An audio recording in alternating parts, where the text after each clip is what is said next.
Imagine you meet someone at a party. They're charming, they're funny, they remember your name, your drink order, and somehow your deepest insecurity, all within 10 minutes. And then, driving home, something feels off. Like you just shook hands with a person-shaped puzzle that had one piece missing? Now, here's where it gets interesting. You've probably called that person either a psychopath or a sociopath, maybe both. Maybe you use the words interchangeably, which, by the way, is like calling a shark a dolphin because they both live in water. Close, but dangerously wrong.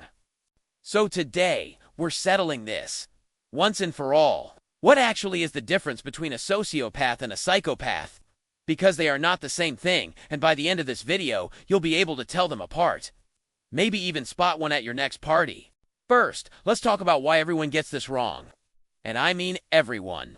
Movies, TV shows, true crime podcasts. That one guy in your friend group who reads too much Reddit.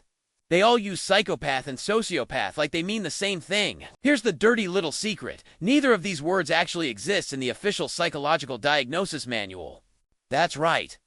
If you walk into a therapist's office and say, "I think I'm a psychopath," they will not write psychopath on their notepad. They'll look for something called antisocial personality disorder, or ASPD for short.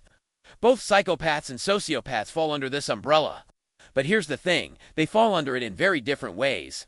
Think of ASPD as a house, same house, completely different roommates. One of them has everything organized obsessively. The other one has set the kitchen on fire and somehow doesn't care. Wait, so these are actual clinical terms people use?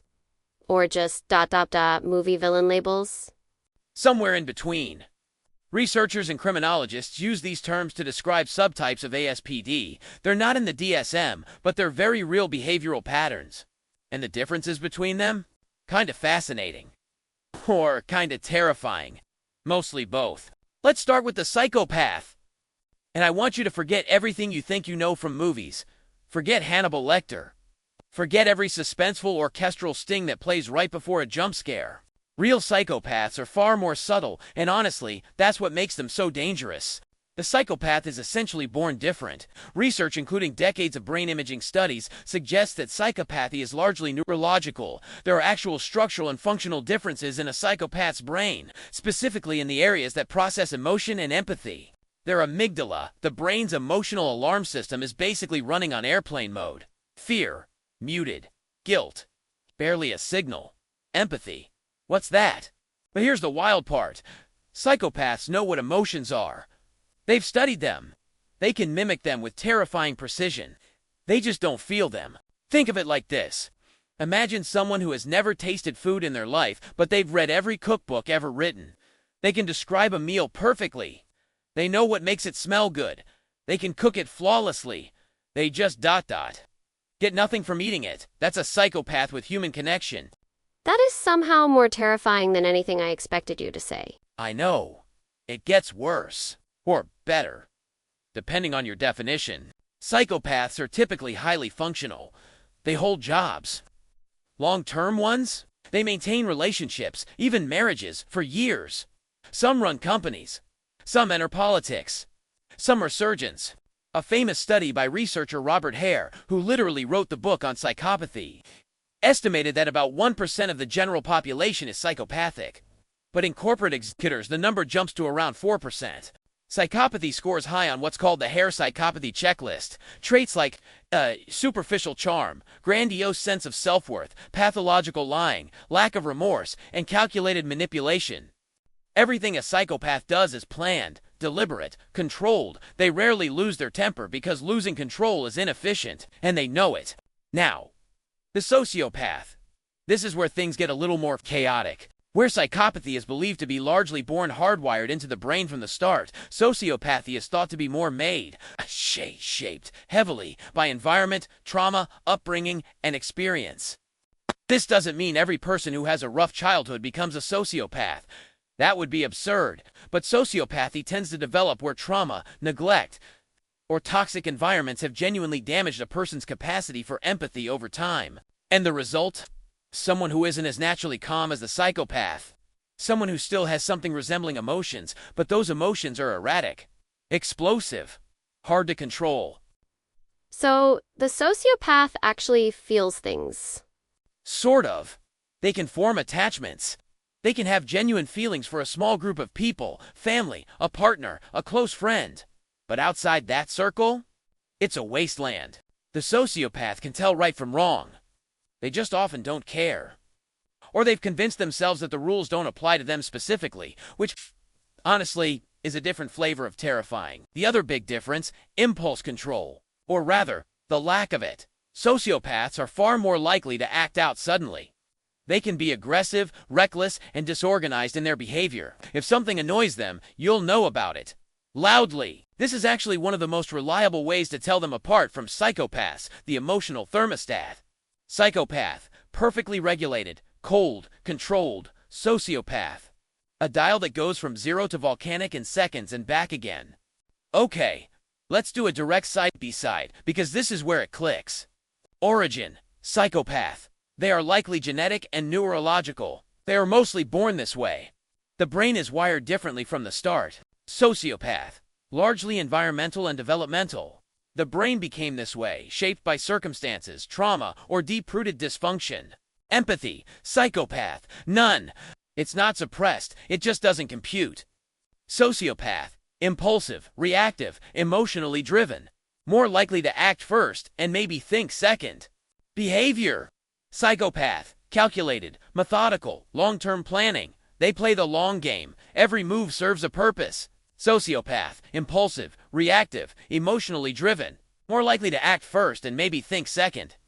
Psychopaths are masterful at blending in. They learn social rules, the way you'd memorize lines for a play. They can walk into any room and become whoever that room needs them to be. Both can be dangerous. But psychopaths tend to be more dangerous in a premeditated way. Sociopaths are more dangerous in an impulsive, unpredictable, reactionary way. The psychopath at work is charming, efficient, and unnervingly good at office politics. They remember every employee's name, laugh at every manager's joke, and quietly manipulate the organizational chart in their favor, all without anyone quite being able to explain how they ended up on top. Nobody catches them lying because they lie too smoothly. Nobody confronts them because they've already built enough alliances to deflect any criticism. They are the human equivalent of smooth jazz, pleasant on the surface, kind of unsettling if you listen too hard. The sociopath at work is a completely different story. They might be brilliant. They might work harder than anyone else in the room. But put them in a situation they can't control, say, a bad performance review, or a conflict with a colleague, and the mask cracks fast. So, how do you know if you're working with one? Honestly, the psychopath you might not know for years. The sociopath usually after the second all-hands meeting. A psychopath in a relationship is often the perfect partner at first. They'll mirror your preferences, your humor, your values. They'll seem almost too good to be true, because they are. They're building a profile of you. Figuring out your emotional architecture. Not to love you, to leverage you. A sociopath in a relationship is more volatile. There might be genuine affection, maybe intense affection early on, but it's unstable. Hot and cold. Passionate one moment, completely indifferent the next, and when you trigger something they don't like, the reaction is disproportionate and swift. Quick science interlude. Because the brain differences here are genuinely wild. In psychopaths, brain imaging has shown reduced activity in gray matter in the amygdala, the emotional processing center, and in parts of the prefrontal cortex involved in decision-making and impulse control. But interestingly, their cognitive functions, sharp, sometimes extraordinarily sharp. In sociopaths, the brain differences are less consistent because sociopathy develops more variably. Some show similar amygdala irregularities, others show abnormalities tied more specifically to stress response, impulse regulation, and emotional reactivity. Here's a useful mental shortcut. Think of the psychopath as a computer with the emotion software never installed. It just doesn't run that program. Think of the sociopath as a computer that had the software installed, but it got corrupted somewhere along the way. It runs, it just crashes unexpectedly. That is either the most helpful or most concerning metaphor I've ever heard. I'll take it. Now, the question everyone always asks at this point. Can they change? Can a psychopath or sociopath just ... get better? The honest answer is nuanced. For psychopaths, treatment is extremely limited. You can't teach someone to feel empathy if the neural circuitry for it is simply absent. Therapy can help them understand behavioral expectations and consequences. It can make them more functional. but it doesn't fundamentally rewire the brain. For sociopaths, there's slightly more room, because sociopathy involves more learned behavior and environmental factors. Targeted therapy, particularly early intervention, can genuinely help reduce the intensity and frequency of harmful behaviors, not a cure but real improvement. What neither of them typically responds well to: punishment alone. Incarceration without treatment has a terrible recidivism rate for both groups. The data is pretty grim on that front. Here's where things get muddy, because they do share traits. Both can be manipulative. Both tend to have a weak or absent sense of remorse. Both can lie without obvious discomfort. Both often disregard social norms when it benefits them. This is why people lump them together. On the surface, especially in everyday situations, they can look nearly identical. Both might charm you at that party. Both might leave you feeling vaguely used afterward. Okay, so how is a normal person supposed to tell them apart? Like in real life? Consistency. That's your biggest tell. Watch how someone behaves over time, especially under pressure. The psychopath stays eerily consistent, calm, controlled. The sociopath fluctuates. The cracks appear. So, let's land this plane. Psychopath. Born. Neurology. Cold precision. No emotional software.